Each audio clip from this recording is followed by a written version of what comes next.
Today we're going to talk about my typical engagement session and how I interact with my clients and pose them. Because this is usually the first time that my clients have been in a professional photo shoot, I try to start off with easy poses. Basically, staying a little bit further away from them than I normally would and having them do things that are natural, like walking away from me, walking towards me, and maybe being even a little bit flirtatious, looking at each other and interacting with each other rather than interacting with me as much. After I get them a little bit more comfortable, I'll have them start looking at me for some photos, and then I will have them interact with each other with a little bit more affection than just holding hands. When I pose a bride and groom, I love it when a groom's hands are on the bride's arms and her arms are just tucked in nice and close with him. It just looks so much more connected for me than the typical arms around the waist, arms around the shoulders look.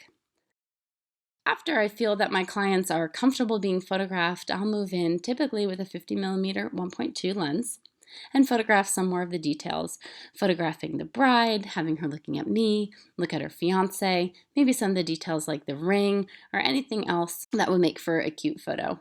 I do like to photograph the groom as well, so I try to make sure I pay attention to both of them, even though a lot of the attention does tend to fall on the bride-to-be. If I were to change anything about this next photo, while I did pose the groom nicely, I probably would have lowered the arm of the bride so that it's not so prevalent in the photo. From there, we'll change positions. I typically try to do standing still, standing and moving positions, and sitting positions with my clients so they have a good variety.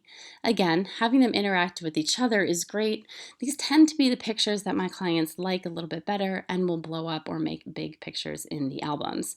The pictures of them looking at the camera do tend to be the ones that mom and dad hang on their wall. So I want to make sure I get both of them, both far away and then again, both close up. I'll do little detail pictures, and then I'll also have close-up pictures of them looking at the camera.